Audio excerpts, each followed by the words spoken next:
Hola, ¿qué tal? Soy Pablo Ardengui. En esta oportunidad voy a compartir con ustedes el periodo colonial en el actual territorio argentino a partir de la bibliografía de Jorge Gelman, el capítulo Conquista y Colonia. En principio, vamos a plantear cómo fue la conquista del territorio.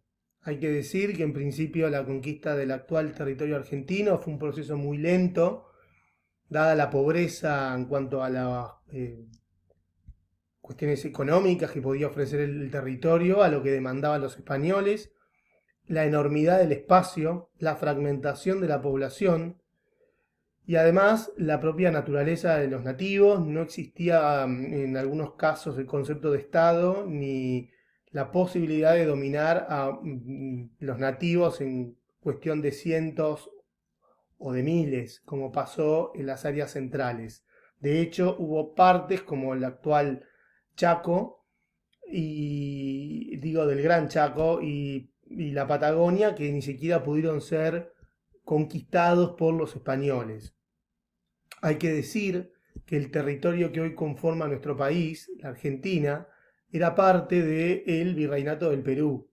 En esta imagen que me acompaña se puede ver el espacio ocupado por los portugueses, lugares aún no descubiertos o no explorados por los europeos, y todos los dominios españoles en América del Sur eran parte del Virreinato del Perú, excepto Venezuela, por una cuestión particular que fue la intensa circulación que hubo en el Caribe, que lo transformó en una capitanía o en un espacio aparte. Pero sí hay que decir que el territorio que hoy conforma la Argentina respondía como autoridad política a un virrey que tenía su residencia en Lima, en Perú, y a la Real Audiencia que podía estar en Charcas o en La Plata, en el Alto Perú. Asimismo, toda la región de Cuyo, es decir, Mendoza, San Juan, La Rioja y San Luis, dependían de la audiencia de Santiago de Chile, digo. Con lo cual, no existía el espacio de la Argentina como nosotros la conocemos hoy en nuestros días. Hay que también decir que las primeras introducciones en el territorio de la actual Argentina se van a producir alrededor de los años 1516. Juan Díaz de Solís llega al Río de la Plata, que en ese momento es conocido como Mar Dulce, por el tamaño y porque el agua no era salada. Solís muere, o lo matan, en el Río de la Plata. Años después llega Sebastián Gaboto, que es este que está acá en esta imagen, quien logra internarse por el río Paraná, llegando a explorar amplios territorios. La fundación de Buenos Aires va a ser tiempo después, 1536, como el fuerte de Nuestra Señora del Buen Aire. Es Pedro de Mendoza, pero el fuerte es abandonado años después. Ahí se puede ver en este mapa con una línea en fucsia o en rosa cómo Pedro de Mendoza llega al Río de la Plata, funda Buenos Aires, y el fuerte, que no era más que un caserío con una fortificación. El problema que va a suceder en Buenos Aires es la mala relación con los indios, por supuesto el problema de recursos económicos, el hambre, ¿sí?, que va a provocar finalmente que sea abandonado Buenos Aires. Sin embargo, el sitio que se iba a quedar es Asunción del Paraguay. Hasta la segunda ola de conquista, que se va a producir en dos focos, como se puede ver en esta imagen. Un foco que se puede ver con la línea de color azul, que son los pizarristas, los que seguían a Pizarro desde Perú. Vieron que en la conquista del imperio inca estaban los que seguían a Pizarro y los que seguían a Almagro, los pizarristas y los almagristas, que van a tener un conflicto entre ellos. Los pizarristas van a venir desde el Alto Perú y van a ocupar el noroeste, mientras que los almagristas lo van a hacer desde Chile y lo van a hacer en sentido hacia Cuyo. Así que en lo que es la ocupación del actual territorio argentino hay que tener en cuenta estas líneas, ¿no? Tenemos lo que es la línea por el Río de la Plata, la línea del Alto Perú y la de Chile. Hay que también indicar que un elemento muy importante van a ser las minas de Potosí. Apenas son descubiertas, van a producir una gran cantidad de plata, del mineral plata, que va a ser de interés para los españoles. Esto trae la necesidad que en torno al Cerro Rico de Potosí se establezca un poblado. Ese poblado va a haber que alimentar, va a haber que vestir, con lo cual el propio poblado y luego ciudad de Potosí va a necesitar que haya ciudades españolas, que haya otros poblados españoles, así como poblados indígenas, algunos de ellos todavía no sometidos, que se van a vincular vendiéndole productos a la población que vivía en Potosí. Acá se puede ver el ingreso de las minas de Potosí en la actualidad. En 1542 ya se funda el Virreinato del Perú, como se puede ver en esta imagen. Ese Virreinato del Perú tenía la capital en Lima, con lo cual todos los productos, inclusive la plata que salía de Potosí, tenía que pasar por Lima, por el puerto del Callao, ir hacia Panamá, y de Panamá, con este sistema de flotas y galeones que era muy lento, muy antieconómico, si uno lo piensa en una racionalidad de la época, tenía que ver con la necesidad que van a tener los reyes españoles de controlar la circulación de la plata.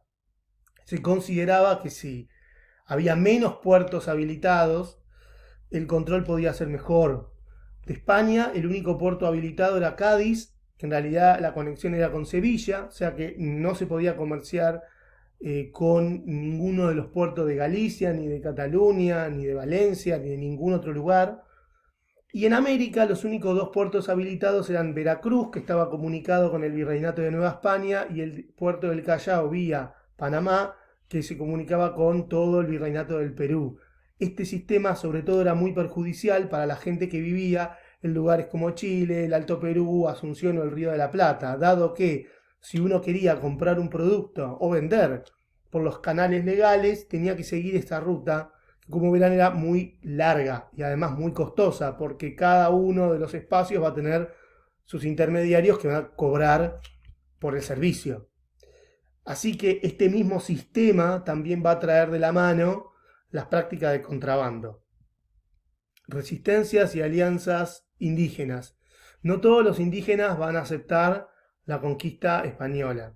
Va a haber algunos espacios como los que hoy nombré, en el caso de Asunción del Paraguay, en donde Asunción va a sobrevivir como localidad fundada por los españoles, aún luego de la debacle de Buenos Aires, pero los acuerdos con los indios, la acción de la iglesia, pero sobre todo el intercambio de presentes, y en ese intercambio de presentes estamos incluyendo a la mujer, que en general eran los caciques quienes se las daban a los españoles, van a producir una sociedad mestiza y una alianza interesante entre españoles y indígenas que va a hacer que Asunción pueda sobrevivir. Distinto es el caso del noroeste argentino, había espacios que no habían sido doblegados por el Inca, pero había espacios que sí, y que sin embargo no aceptaron al español, como fue el caso de las resistencias calchaquíes. La primera es la de Juan Calchaquí, que acá se puede ver un monumento y una obra literaria. Va a haber una segunda oleada de protesta con Chalemín, que se lo puede ver en esta imagen, y ahí hay una discoteca de Tilcara que hace referencia a Chalemín, y la del último foco que va a ser el de Pedro Borges, también conocido como el falso Inca. Así que en el noroeste sí hay resistencia, y si uno se llega a vislumbrar o ver cuál es la actitud que van a tener los pueblos originarios en otros lugares, bueno, en el caso de Buenos Aires va a haber algunas guerras acotadas, y se va a otorgar a los españoles, luego de vencer a los nativos, tierras en encomienda o nativos para que trabajen justamente para el conquistador.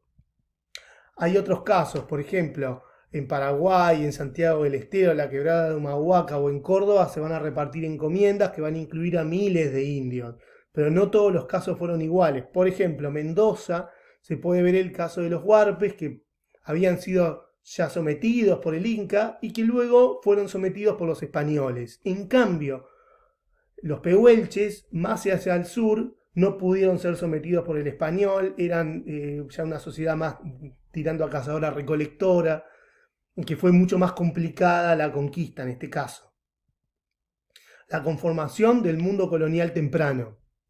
Se establecieron cabildos en distintos lugares. El cabildo va a ser una institución muy importante porque va a ser básicamente la voz de los vecinos en una localidad. Ahora en un cachito voy a indicar quiénes eran los vecinos. Pero sí que cada una de las localidades va a albergar un número muy reducido de pobladores y en cada una de estas localidades se va a establecer un edificio más o menos como se pueden ver acá. Va a tener esta forma como de arqueadas. Este es el cabildo de Salta, el cabildo de Tucumán y el cabildo de Buenos Aires. Esto es el cabildo en la actualidad, ¿sí? Tenemos acá el caso de Salta, que es el primero, Córdoba, Buenos Aires y el cabildo de Buenos Aires en el siglo XIX. Podrán ver en una foto y en otra cómo fue modificada las arqueadas. Ese cabildo que ustedes pueden ver fue construido en los años 40 del siglo XX, o sea, no es una construcción original. Ese sí es el original. Cada una de estas localidades entonces va a tener su cabildo con regidores, que eran los que ejercían la justicia en nombre del rey. Es importante destacar que en esta época el rey era una figura muy lejana, entonces delegaba la justicia en los regidores del cabildo, ¿sí? El cabildo solo era conformado por los vecinos. Originalmente el estatus de vecindad era para la hueste conquistadora, como se puede ver en esta imagen, o sea, eran los descendientes de los conquistadores quienes eran los vecinos. Esto va a incluir que tener tierras, ¿sí? Tierras que podía ser en la ciudad o en el campo, indígenas que se los ponía a trabajar, en este caso, en esta imagen, en los obrajes textiles o directamente en el campo, ¿sí? La encomienda incluía que los indios debían servir a los conquistadores a cambio de la protección que los conquistadores le daban, en teoría, que era el acceso a la fe cristiana que iba a permitir salvar su alma. El tributo que tenían que pagar los nativos no estaba establecido de manera fija, pero sí se sabe que era bastante, al punto que ya para los años 1530 la población en Perú empieza a caer, ni hablar con la conquista para los años 1540, y recién para 1560, para esta década, el virrey Toledo, que es ese que se ve allí, va a ser muy famoso en la historia andina por ser quien va a reglamentar la mita. ¿Sí? Va a suspender el tributo a modo de servicio personal, solamente pasa a ser aplicable a varones adultos y sobre todo va a fijar una tasa. Esas reformas fueron muy importantes para la zona central, pero no se llegan a aplicar en el actual territorio argentino. Va a haber quienes tratan de modificar algunas cuestiones. Tenemos en 1576 el gobernador Gonzalo de Abreu va a visitar Tucumán y redacta unas ordenanzas para limitar la explotación, pero no llega a eliminar la cuestión del servicio personal. Así que hombres, mujeres, niños, todos debían trabajar para el encomendero. Es más, se había establecido que los hombres debían trabajar hasta un 55% de su tiempo, mientras que las mujeres, jóvenes y ancianos lo podían hacer tan solo el 50%. Y los encomenderos van a seguir teniendo injerencia sobre la tierra de los indios. Esto va a provocar, en realidad va a continuar la catástrofe demográfica, ¿sí? Que no va a cesar, al punto que a principios del siglo XVII va a visitar el territorio del actual, en realidad vas a llegar cerca a la zona de Tucumán y noroeste, el oidor de la audiencia de Charcas, que es Francisco de Alfaro. Él va a prohibir la esclavitud y la cuestión del servicio personal y va a fijar el tributo en 5 pesos al año, o sea, se va a fijar en dinero para los varones entre 18 y 55 años, pero se va a poder reemplazar con el pago en dinero y bienes y trabajo. Con lo cual los encomenderos van a mantener básicamente su estatus de explotación como estaba antes. Es más, van a protestar y van a lograr incrementar, van a duplicar la tasa de tributo. Bueno, hasta acá llegamos en este primer video. Espero que les haya interesado y que puedan continuar viendo los que siguen a continuación.